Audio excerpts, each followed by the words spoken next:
Hello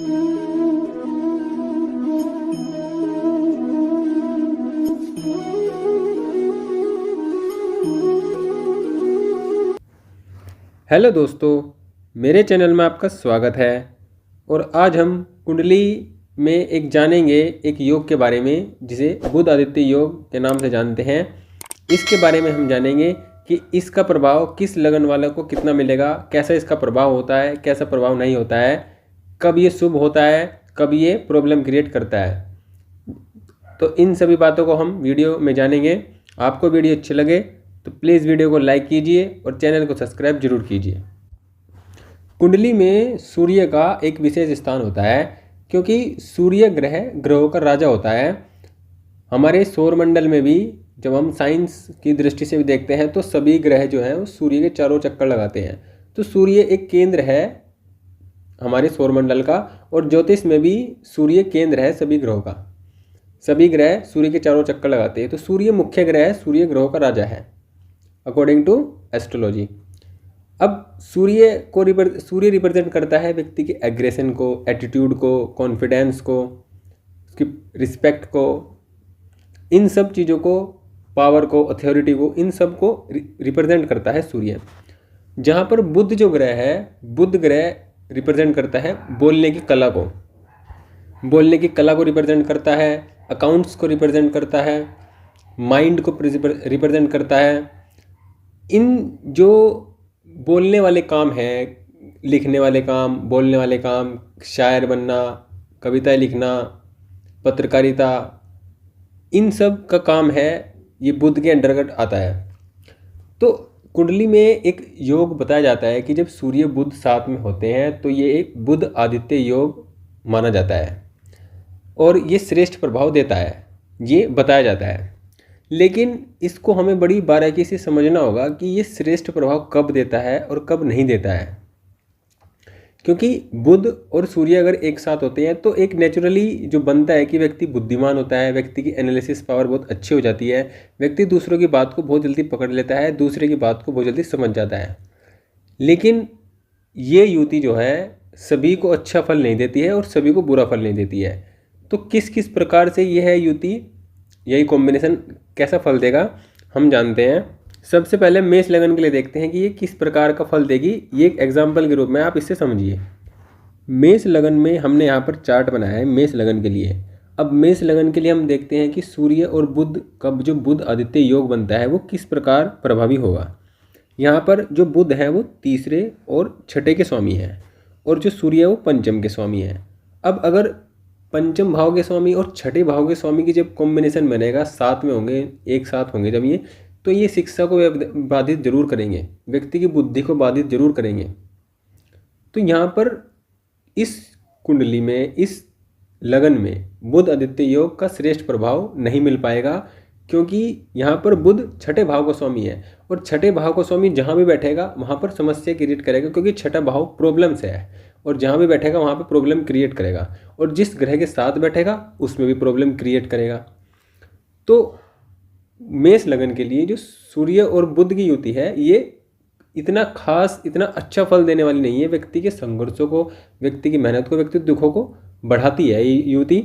इसमें आप इसको अच्छा श्रेष्ठ राजयोग नहीं कह सकते मेष लगन के लिए, क्योंकि पंचम भाव का स्वामी सबसे अच्छा स्वामी होता है कुंडली में, सबसे योग कारक होता है। और जब पंचम का साथ छठे को मिल जाता है, दुखों को मिल जाता है, तो व्यक्ति अपनी शिक्षा से संबंधित दुख पाता है, संतान से संबंधित दुख पाता है, व्यक्ति जीवन में अपनी बुद्धि से संबंधित उसे जो पंचम भाव से रिलेटेड जितने फल हैं उनमें कमी देखने को मिलती है।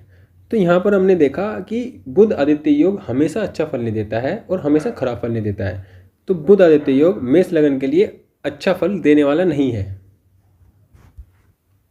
बुध आदित्य योग सिर्फ तीसरे भाव में मेष लगन के लिए अच्छा फल दे सकता है, ठीक ठाक फल दे सकता है। किसी और भाव में अगर बनता है तो ये समस्या ही करेगा, बहुत समस्याएं करेगा। व्यक्ति को जीवन में पंचम भाव से रिलेटेड तो समस्या देगा ही देगा।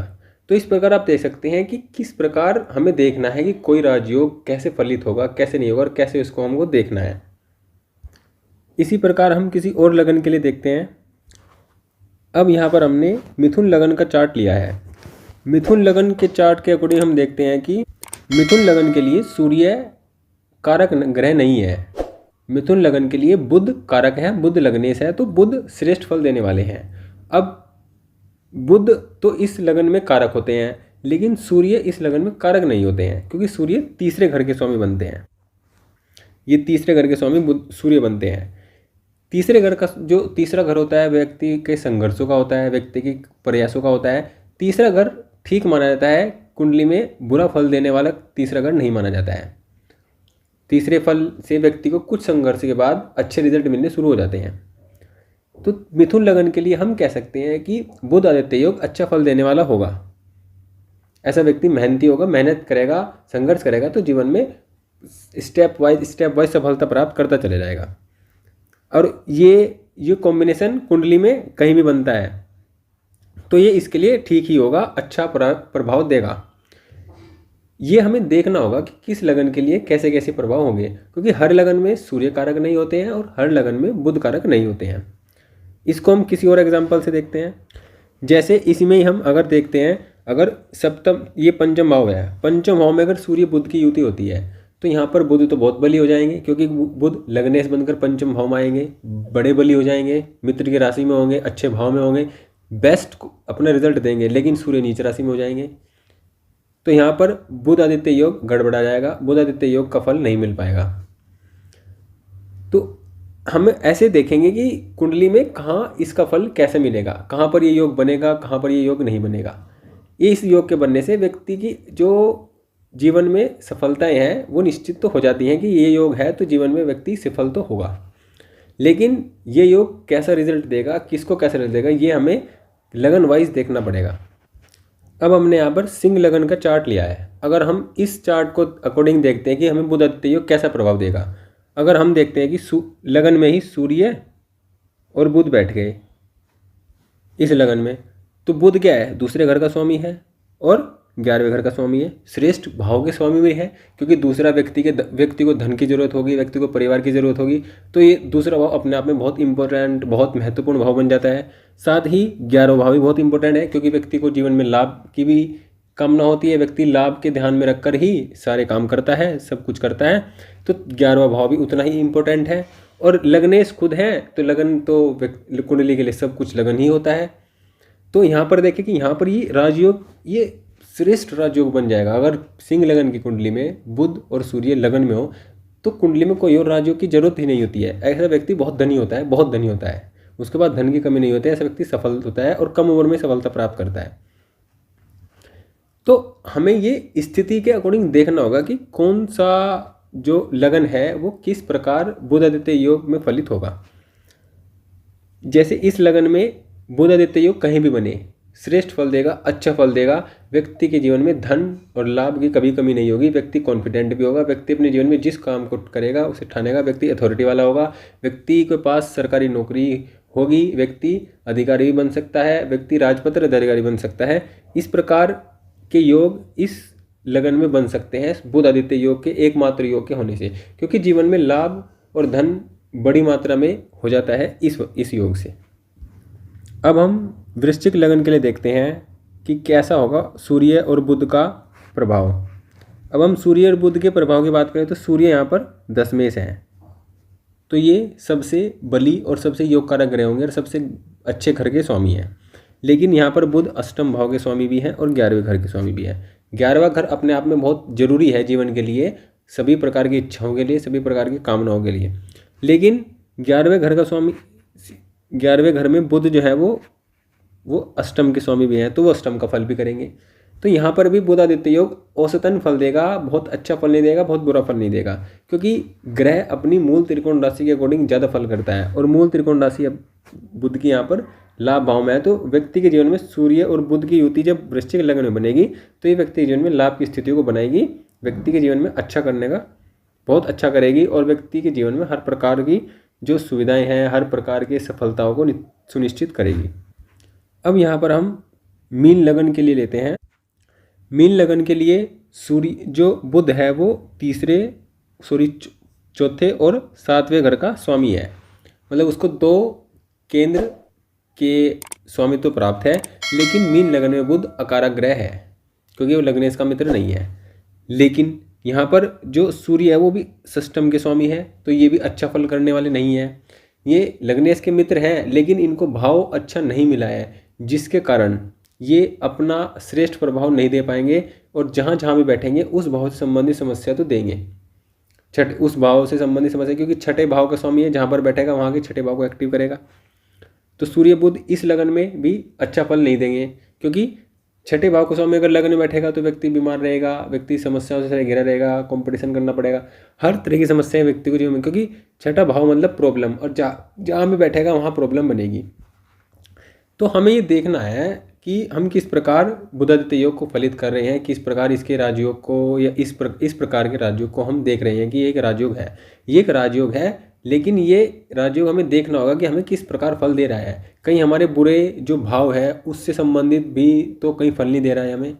राजयोग का मतलब ये नहीं कि हमें बहुत अच्छा फल ही मिलेगा, हमेशा अच्छा फल मिलेगा, क्योंकि कोई किसी न किसी लगन में कोई सूर्य और बुध में से एक ग्रह बुरे भाव का भी स्वामी होगा जो उस भाव के स्वामी को भी फल भी देगा। तो राजयोग तो मिलेगा, लेकिन उसके साथ उस भाव से संबंधित जो फल मिलेंगे उनको भी उसमें ऐड करना पड़ेगा हमें, तभी हम देख सकते हैं। जैसे मीन लगन में अगर सूर्य बुध एक साथ बैठेंगे तो व्यक्ति की जो बुद्धि होगी वो कॉन्फिडेंस बोलने वाली होगी, अच्छा बोलने वाला होगा, व्यक्ति सुखों के लिए जिएगा, अच्छा सुख मिलेगा। लेकिन उसके साथ साथ उसे प्रॉब्लम भी होगी कि सूर्य सिस्टम के स्वामी है सूर्य को छठे का दोष नहीं लगता है, लेकिन जहाँ सूर्य बैठेंगे वहाँ सूर्य षष्ठेश तो है ना, सूर्य छठे भाव के स्वामी तो है, जहाँ पर बैठेंगे छठे भाव का फल तो देंगे देंगे। छठे भाव का फल कौन देगा? सूर्य ही देंगे तो इस प्रकार हम देखते हैं कि सूर्य और बुध का जो ये बुधादित्य योग है ये कुंडली में किस प्रकार का रिजल्ट देता है, कैसे रिजल्ट देता है। इस प्रकार को आप इसको आप अपनी कुंडली में देखिए और ये समझिए कि यह आपको किस प्रकार का फल दे रहा है और कैसा आपको फल जिंदगी में मिल रहा है। ये अगर आपकी कुंडली में है, सूर्य बुध एक साथ कुंडली में है, तो ये आपके लिए अच्छा है, आपकी बुद्धि के लिए अच्छा है, आपकी सोच बहुत अच्छी होगी, दूरगामी सोच के लिए है। और इस पर गुरु की दृष्टि पड़ जाए, शुक्र की दृष्टि तो पड़ ही नहीं सकती इस पर, क्योंकि सूर्य बुध एक साथ होते हैं। गुरु की दृष्टि पड़ जाए, चंद्रमा की दृष्टि पड़ जाए शुक्ल पक्ष के, तो ये अच्छा फल देता है और अच्छा फल दे सकता है। लेकिन आपको देखना होगा कौन सा ग्रह आपके लिए कारक है, कौन सा कारक नहीं है। इन सब को तय करके ही आप अपने लिए बुध आदित्य योग के जो फल है, इस जो राजयोग है, इसको तय कर सकते हैं। अगर बुध भी कि कोई एक ग्रह भी कारक है तो भी आप इस योग का लाभ ले सकते हैं। अगर आपकी कुंडली में बुध बली है तो बुध के साथ ना भी हो सूर्य, मतलब बुध सूर्य के साथ ना भी हो तो भी बुध अपने आप में बहुत अच्छा फल देते हैं, बहुत इंटेलिजेंटली फल देते हैं और बहुत ही अपने दम पर सब कुछ करने का प्रयास करते हैं। क्योंकि सूर्य के साथ जब बुध होता है तो बुध इतना एक्टिव नहीं हो पाता है, बुध इतना अच्छा रिजल्ट नहीं दे पाता है, क्योंकि सूर्य के साथ में होने से सूर्य के प्रभाव में आ जाता है, तो सब दारोमदार सूर्य के ऊपर ही आ जाता है और सूर्य के अकॉर्डिंग ही बुध अपना काम करता है। लेकिन अगर कहीं बुध कमजोर है तो सूर्य तो वहाँ अच्छा फल देंगे, क्योंकि जहाँ बुध कमजोर हो जाएंगे, जहाँ बुध अकारक होंगे वहाँ सूर्य तो अच्छे होंगे। लेकिन जहाँ पर सूर्य अकारक हैं वहाँ पर बुध अगर बली भी हैं तो सूर्य के साथ ना भी हो तो भी ये बहुत अच्छा फल देते हैं और बुद्धि व्यक्ति की बहुत तेज बनाते हैं। तो इस प्रकार आप देख सकते हैं कि बुध आदित्य योग किस प्रकार कुंडली में फलित होता है और किस प्रकार इसका फल दिया जाता है। यह सभी के लिए अच्छा नहीं होता है, सभी के लिए बुरा नहीं होता है। तो इस वीडियो से संबंधित जानकारी को आप अपनी वीडियो में, आप अपनी कुंडली में लगाइए और देखिए कि कैसा फल आपको मिल रहा है और कैसा नहीं मिल रहा है। आपको वीडियो अच्छी लगी हो तो प्लीज़ वीडियो को लाइक कीजिए और चैनल को सब्सक्राइब जरूर कीजिए। Thank you.